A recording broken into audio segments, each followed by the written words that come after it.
Well, guys, I'm back. Had an amazing time on my honeymoon. I'm now married, which is weird.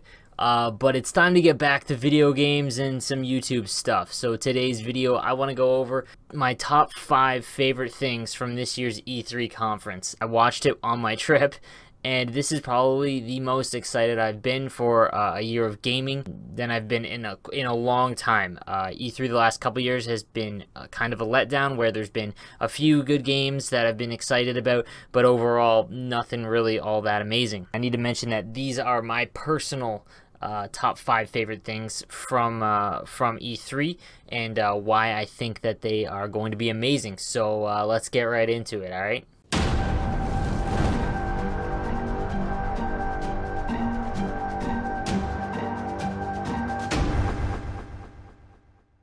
The fact I have to do honorable mentions just goes to show how excited I am for this year, because there's more than just 5 great games that I'm really excited about.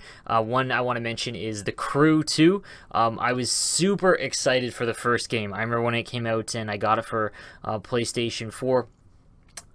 The concept of The Crew is why I was so excited for it. The fact that they basically made a scale model of the US and made it almost like an MMO, where you're in a world with other players that you can just run into. The premise of the game is why I was so excited. The fact that you can own a car and it had 5 different builds to it. So you had a charger and you had to go off-road for a mission. That was kind of cool. Where it lacked was it's kind of tough to do a raid or things like that in a car racing game. So it kind of died out as you progress through. It became kind of the same. And then the driving itself, it was the good and bad part of it was the map was so huge that there was fast travel, but getting from places when you just wanted to race kind of dragged a little bit. But overall, the second game looks amazing. The fact that there's I'm not gonna lie, I'm a little worried about how the boats, bikes and planes are going to tie into it, but more content or more racing, I guess, alleviates the problem where it kind of ran out and got boring, which is all kind of the problem with all racing games, is that once you're kind of tired of racing, that's really it. That's why people play Grand Theft Auto. So, but The Crew 2 does look fantastic from the clip that they showed this year, and I'm super excited for it. My next honorable mention would be Super Smash Bros. Nintendo does a few things better than any other game company, and that's they create IPs, Mario, Donkey Kong, Pokemon, which I'm going to talk about a little bit later, and they survive decades. And I think that when it comes to games like Super Smash Bros., when they get to mash all of their characters into a fighting game that already has great combat and gameplay, I'm super excited for. The problem I have with it is that I've been playing Super Smash Bros. Since N64. So unless you're competitive, the allure for it is kind of on the die down. I don't want to say it's like Call of Duty.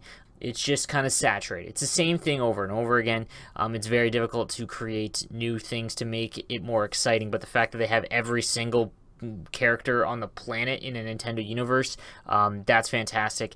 And I think that on the Switch, it's going to play really well. Again, I really want to mention that, again, this is my top 5. I had never really played Kingdom Hearts, but I know a buddy who literally said one of the things that he wanted to see in gaming in his lifetime was a third Kingdom Hearts. I watched the trailer of it. It's kind of cool. The combat's kind of sweet. It looked pretty cool. I'm just not a big Disney fan. I don't know if that really matters, but super cartoony, right? So I'm not really that kind of gamer. I don't like those kinds of games, but it definitely created a buzz. Same with Devil May Cry. I played the first one years ago, but again, I'm not really excited for it because I just haven't played it. That's why I'm not going to mention it as far as the in-depth stuff. My other honorable mention would be Death Stranding. Being born in the early 90s, Hideo Kojima created probably the greatest story action game of all time in Metal Gear, and it is my all-time favorite game series. When he left, I was extremely sad when he left Konami, as that kind of meant the end of of Metal Gear. But what he's created with this is he's insanely good at making these compelling, weird stories, and the graphics of Death Stranding look unreal. They look amazing. It's a little weird as far as what the actual gameplay will be about, but it looks as though you're a delivery man, kind of, which sounds lame, but you're in a post-apocalyptic world with these weird phantom things. It sounds so dumb, but when you watch the trailer for it, you're just kind of drawn into it. Like, it looks like he's creating a full world and story that is so different than anything that's been done before. Extremely confident that Kojima can make a game like this and create a series like Metal Gear again, because he made the first one. The fact that the rain in the game like ages you, like, there's just so many compelling things when you watch the trailer for it. I want you guys to go see it, but it definitely has me excited for it. You just didn't see enough of the gameplay to know what to expect for that, but the teases and things like that look amazing, and it'll be a good game. I'll be playing it no matter what. The last honorable mention in my top 5, I kind of wrestled back and forth with this, is going to be Anthem.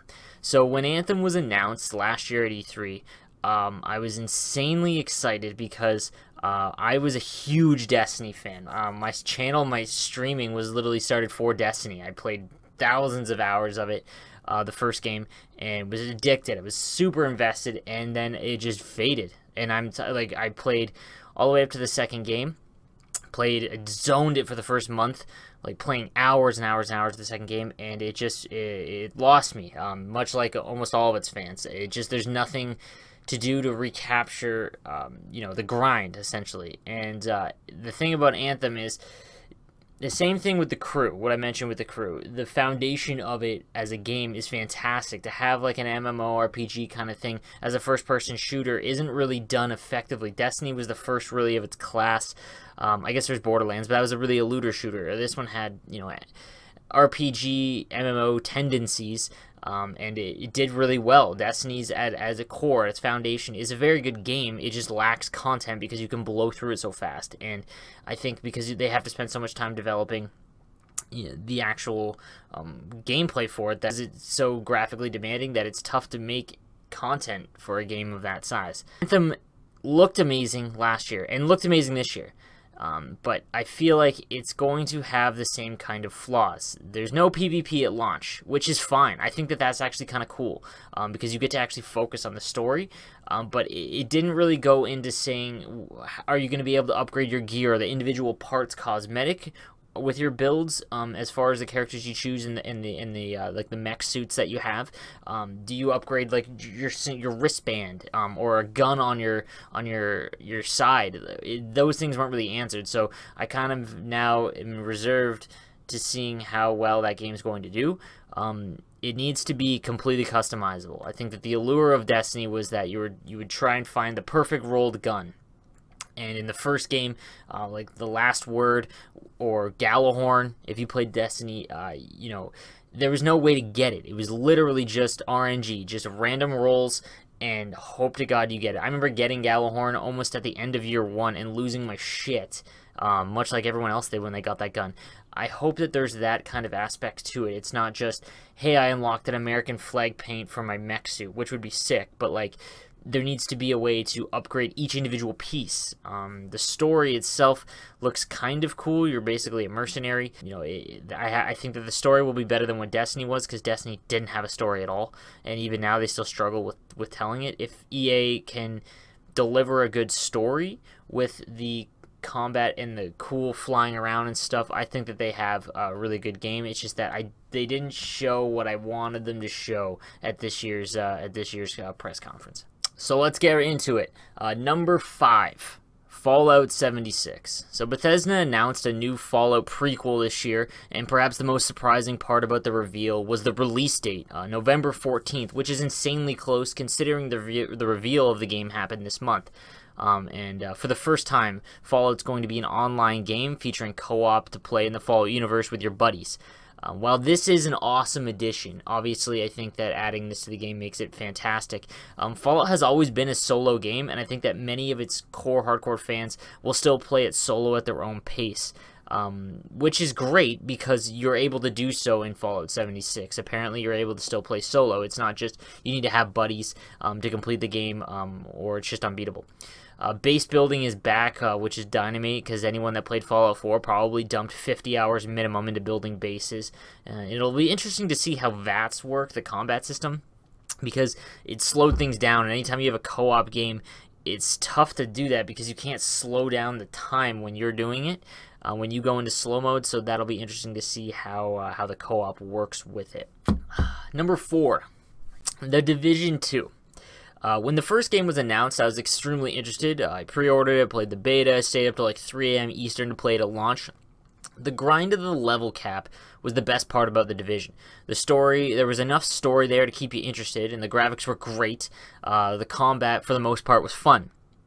And then, like all looter shooters in the last few years, there's no answer for the end game. Bullet sponges, they just made no sense. In a game where everything was so realistic, pumping 30,000 rounds into a thug with a hoodie, it made zero sense.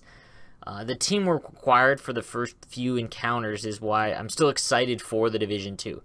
Not so much because I believe Ubisoft will nail it on the head in the sequel, but because I believe the concept of the game and the foundation, it'll have the pieces to be incredible. It has the pieces to be a great game, much like The Crew. There's an idea behind that game that I think that where at the foundation of it, it can be fantastic.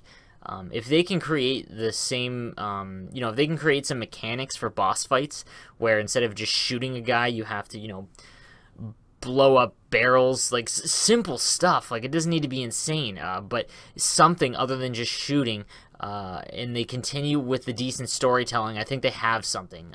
If not, much like Destiny, it's going to be exciting and hopeful for the first month, and then nothing but decline afterwards. But it's definitely something I'm stoked to play in the coming year. Number 3, The Last of Us 2.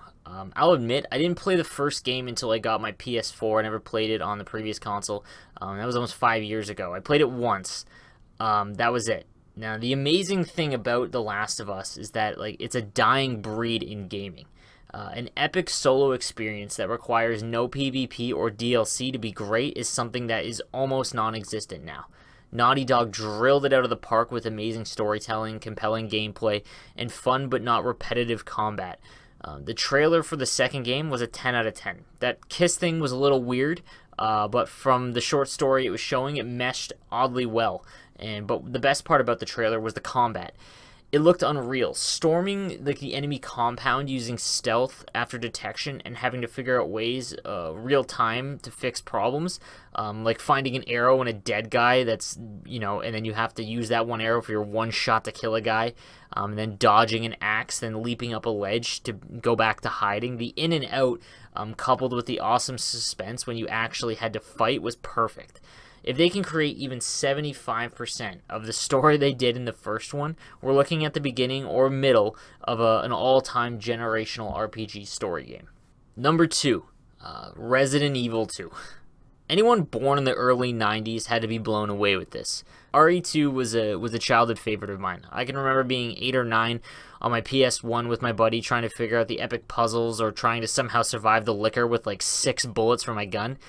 This game put horror games on the map and launched the series into the global phenomenon that it became. And it looks as though the over-the-shoulder camera angle will mesh really well. The few scenes I watched, the liquor running across the window, another famous scene, looked incredible as it was fluid and not the static stuck camera angles from the 90s. The combat looks suspenseful. I hope the game will be just as challenging, though, as the puzzles in the last few Resident Evil games have been dumbed down. RE2, at its best, were damn near impossible in an era of dial-up internet and having no idea how to find out how to actually beat a boss, unlock a chest without, your buddy or your buddy's cousin telling you how to do it. That is what made Resident Evil 2 as good as it was. Now, obviously, in the internet era, you can't really do that, but if for people that want to play the game without using the internet or looking up how to beat things, Resident Evil 2 was one of the most difficult and challenging as far as puzzles went, and I hope that they don't dick with that in this version of it. Okay, number 1. I am a grown man, and I understand this, but like I mentioned in my rant about Nintendo earlier, I was literally 8 years old when Pokemon came out. So my number one this year is Pokemon Let's Go. This game has literally been wanted by fans of the series for about 20 years. A console Pokemon RPG game is what every Pokemon fan has wanted forever. The reason why I'm so excited for it is because it's finally happening. I remember talking to my buddy again, the one I mentioned about Kingdom Hearts. How we were talking at baseball the other night, and he literally said, "There's a few things I wanted to see, before I died in gaming, is being a nerd." One was, he said, Kingdom Hearts 3. One was Avengers: Infinity Wars, I believe. For me, one would be Star Wars: Knights of the Old Republic. Either a new game or them actually do movies on it, because it's the best era in Star Wars, as well as a Pokemon RPG game. Now, this isn't the game that all of us should be insanely excited for. It's going to be amazing, and it's my favorite of all the games that came out. This isn't the game that everyone should be excited about in terms of pure Pokemon RPG on a console, because I believe that game is going to come out following year. This one kind of incorporates some gimmicks that I'm not really a gigantic fan of, but I'll play along because, this is the game they gave. The fact that you have like a Pokeball connector where you have to catch Pokemon like Pokemon Go is kind of lame for anyone that just wants a literal RPG console version of the game, but I'll take it. The fact that they're doing just Kanto, the first region, is awesome, especially for someone who grew up playing the first game. I think that this game is going to break records in terms of sales, and launch the Switch into the next kind of stratosphere of consoles, and finally bring it back into what it was in the late 90s and early 2000s, as far as like a GameCube and N64 and things like that. The game looked great. It looked again, catching Pokemon was a little weird, but the fact that the PvP and things like that, I hope. I don't know if they'll ever be in a true MMO Pokemon game, but running around and challenging guys, like you're just walking down Route 3 and you run into a guy, like a buddy, and you gotta challenge him. I think that's sick. I don't know how the PvP will work, but from what I saw, it did look amazing, and I'm super excited for it. So guys, that was my my top 5 things from E3 this year. I didn't even mention Assassin's Creed and stuff like that. There's so much of this year's conference that was amazing, and again, like I said, it's had me more excited than I've been in years for gaming, and I think this year is going to be fantastic. So guys, if you like my video, hit me with a like, comment, give me yours, give me your top 5 from this year, and let me know. Thank you again for all the subscriptions and whatnot. You guys stay sweet.